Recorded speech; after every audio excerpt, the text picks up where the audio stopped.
Subaru Impreza WRX up the hill to the line, takes the checkered flag.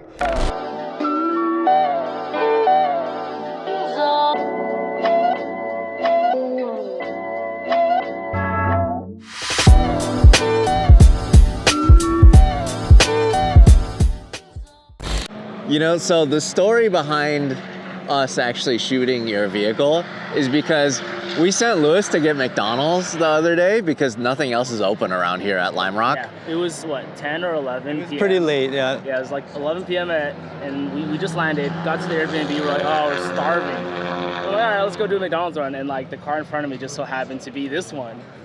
This, One which of is 87 in the world. This is the rarest GC. In terms of production numbers, on paper, it is the rarest. So this is even rarer than the 22B by far. Yeah, they only made, I think they took orders on this car for maybe 6 months. It took like way too long for Subaru to go from electric concept to a production version. And I think at the end of the year, they were already selling bug eyes. Got it. So this is very late. What year is this? 2000. Okay, so then how did you end up with this? So I actually had another RS I was trying to rescue. It was my first four-door RS. And I was like, I always liked this car. So I started chasing after parts to sort of make a tribute of it. And I came across basically everything except for this rear bumper. And the only place I could find the rear bumper happened to be attached to the whole car. So that was 2018, before COVID and all this crazy stuff. So I was still able to get a hold of the car, not too difficult. And yeah, I've just been trying to put it back to original. So then it wasn't original when you purchased? Yeah, it had some modifications. It was definitely owned by like a Subaru enthusiast in Japan because the license plate was 555. So I was happy with that. But he did have like a Recaro bucket seat. He had some oil and coilovers, some little things here and there. And I wanted it to be like exactly as Subaru like sold it. So then you actually imported this from Japan, because you're Canadian, you're from Canada. Yeah. So you actually imported this from Japan. Correct, yeah. In Canada, it's a 15-year rule versus a 25. There's no problem bringing it in at that time. It was actually not even through auction. It was like at a dealer. So then, like, how did you import it? Did you hire an importer, or? No, I've got a friend in Montreal that has an import business, and I bought parts and stuff through him before, and I told him, like, I'm looking for this bumper. And he was just looking for S201 stuff, and he's like, well, there's an S201 car. And I'm like, what? So sent me pictures and a video of it running and stuff, and it was like fairly original. So it was a good starting point for sort of a restoration. I still have to paint the body kit and stuff, but I think the car's original paint is actually good enough to just leave it. I've just never ever seen one of these. I didn't even know this existed until Lewis called me freaking out at McDonald's. He was in the Supra that we're driving. Yeah, I saw it. And he was just like freaking out. It was kind of a happy accident too, because the thing I ordered at McDonald's, like it took 15 minutes for them to produce the order. So we had a long time to chat, and you know, he took pictures of it and stuff. That is so funny. It was awesome. Yeah. So for those of you guys who don't know, Lewis is a big Subaru guy. He built his own GC, like STI swapped, all that. You know, this car speaks to him. If I saw this, I seriously would have thought, man, somebody who watched Fast and the Furious bolted on these, whatever, front rear bumper, crazy side skirts, this insane wing, and called it a day. And then it just didn't change it since then. But this is factory, 100% from Subaru. Subaru was basically known as the rally kind of car, off-road, and Mitsubishi was the better handling track car. And I think this was STI's response. Because back in those days, it was, you know, every year they would keep changing the models. And this was their final evolution of the GC. So it has adjustable Showa shocks to lower the car. They have all this crazy aero, and it's one of the only cars to like officially break the gentleman's agreement because they didn't make very many. So it's got some modifications under the hood and ECU to, I think, 300 PS over the 280. Really? Officially break it, because as we know, like the R32, R33, you know, R34 already broke it, and a lot of other cars too. But actually in the catalog, it actually said 300 PS. 300. Let's start from the outside and go inside. Like, tell me what's different. So this starting point is a version 6 or 2000 Impreza STI WRX RA. But what's unusual about this car is it doesn't have the roof scoop. Oh. And they deleted the rear wiper, but they still give you the power antenna. So it's a really weird mishmash of parts. Got it. So we have like the aero kit, which is the bumper, the skirts, the fenders. So then is this one piece? Yes, yeah. And they all came two-tone and in this color. Oh, okay. So it only came in this, what is this, like a champagne? It's a silver, yeah. It's the same silver that we got here in the 2.5 RS, yeah. And then it is two-tone, like a darker, like almost like a brown or something. It's got like a gold flake in it in the sun. The hood scoop and the wing are also the same color. So then, and this is stock too? Yep. That whole bumper is all one piece. The grille is attached to it. And these lights are actually, they must be from another Subaru model, but they're actually the turn signals. Oh. So there's no fog lights on this guy. So weird. And then the mirrors? Yeah, the mirrors were an option, I think, starting in 97 or 98 for like the rally, like RA cars to make the cars lighter and narrower. But they came on this one. And the side skirt is wild because there's like this weird, there's a hole here for some reason with mesh also. And then there's like this panel that's like just glued on. Yeah, door extension.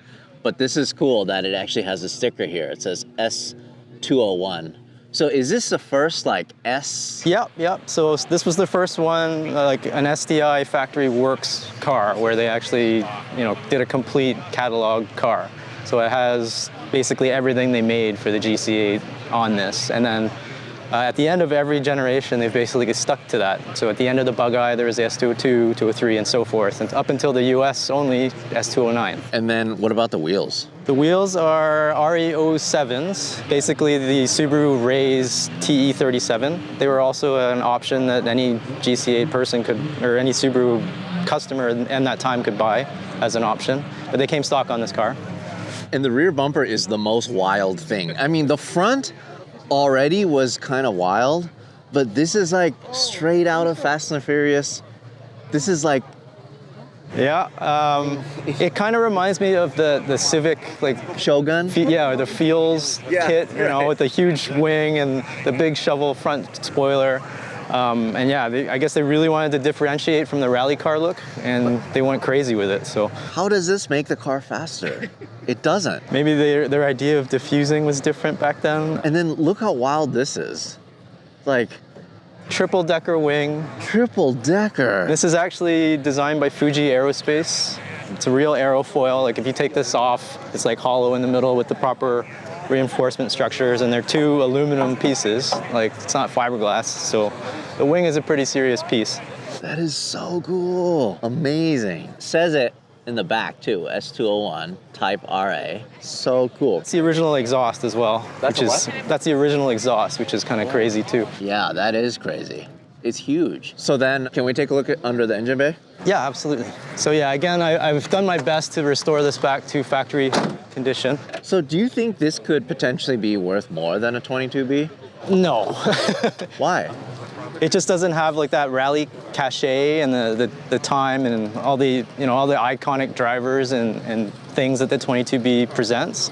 But I think to a Subaru, like really true hardcore enthusiast, it is something special. Like it has all the STI goodies that people wanted to bolt onto their cars. It's the fastest GC8 that they put out. Even faster than the 22B? Yeah, for sure. I think even the year, like the 97 STI was faster in a straight line than the 22B. I had no idea. Well, this is so crazy that it doesn't make sense why this wouldn't be worth more, because it's more rare, more power, and it's so odd. It's just so weird looking. I think it doesn't speak to everybody the way the 22B does. Like nobody dislikes the way the 22B looks, right. Whereas this is very polarizing. Yeah. And I think when you see this in person, it makes a little more sense. I would love to park this next to like an Evo Tommy Mäkinen 6.5, because then you can really see the similarities. Like you get the same kind of triple decker wing, you have this weird extrusion on the Tommy Mäkinen. It's very, very similar. It just makes me wonder what they were thinking, the designers, when they thought, yeah, Like, let's just go wild. This is just unlike a Japanese manufacturer, I feel like. Just imagine if they, if trying to get this made today, like there's no way. So, well, I guess the GR Corolla is kind of a similar story, right? It is, and then the GR Yaris also. But it doesn't have like these tuner bits. So then let's talk about the engine. So how much more power did this make versus stock? So I guess 20 horsepower. So what they did is they gave you a silicone inlet pipe, silicone turbo, and the intercooler thing, and then also the bigger scoop and the bigger exhaust. So that allowed them to, I guess, turn up the boost. Yeah. Turbo is the same. It's a VF28. I mean, all the VF turbos of that era are very similar. So I don't think that's where like the power's coming from. Right. So is this a bigger intercooler or is it the same? It's the exact same intercooler, same water spray system. Everything, all the internals are the same. I think maybe balanced, but yeah, all the same. But like all these STI goodies? This is an upgrade. Okay. Yeah, but like that stuff was stock. I actually did have to do a rod bearing on this when I first got it. So we did update the oil pan to the newer style. So that's why it has the newer style dipstick. Oh, got it. And that's just updating it for future proof. Yeah, exactly. I did take it on the track a few times to sort of experience what the STI engineers had done, and yeah. What a time machine, huh? And then, so what about the suspension? Is it still pretty compliant? Yeah, so basically the biggest difference on this was a Showa shock absorber, and it's actually adjustable from factory. It's pretty stiff for a factory car. And then it also has all the control arms and stuff. They all have pillow ball joints. So there's some more like NVH, but it handles a lot better. Can we take a look at the inside? Yeah. So I'm assuming these are stock seats. That is the stock seat. This is not, because this had the Recaro, right? The only difference is the stitching on the STI. So the S2, like basically these blue seats were all like to celebrate WRC victories. Yeah. So most of them all say Subaru World Rally Team on them, or some kind of denotion of what they were celebrating. Whereas the S201 is just straight STI. So I have tracked down another left-hand seat. I haven't been able to find a right. So my idea is just I'm going to take the upholstery and swap it onto, maybe another seat. Right. So just buy the left-hand seat and then move it onto the right. So I was able to source that already. And it's just this detail, that's it? That's the the only stitching. difference, yeah. Everything else is the same. All this suede or Alcantara, whatever this is, all of that is the same. And then that's actually the factory shift knob, which is another oddity for this car because it's sort of a Subaru World Rally Team celebration knob, which, if they were trying to differentiate from the Rally, it's weird that they put that knob in here. But it's a titanium knob, and it also has the blue trim, which is different from other cars. But also all the V Limiteds came with this blue trim as well. And then there's the badge that denotes the build number. Oh, this is... So it never made it up to 300? No, because they only took orders for 6 months, right? So according to all the VIN lookups that I've been able to find, like the chassis numbers stop at 87.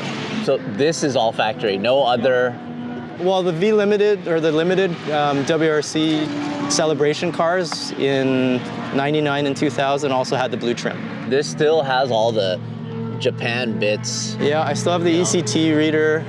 All the Japanese cars of this era had like weird stereo. So I do have the speakers in the back still. Those aren't factory. Okay, so then this is also different, huh? The blue. What about the steering wheel? Steering wheel is stock for this time period, yeah. But what's weird to me is it didn't matter that this front seats didn't match the rear.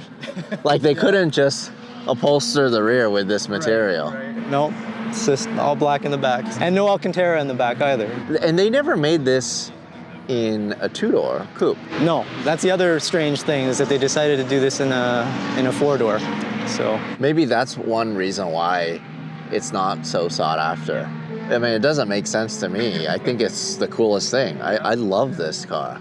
I always loved this car and how wild it was when I first saw it, like in all the Hyper Rev magazines and stuff like that. And then seeing it in person, the scale of all these parts is it puts things into a different perspective.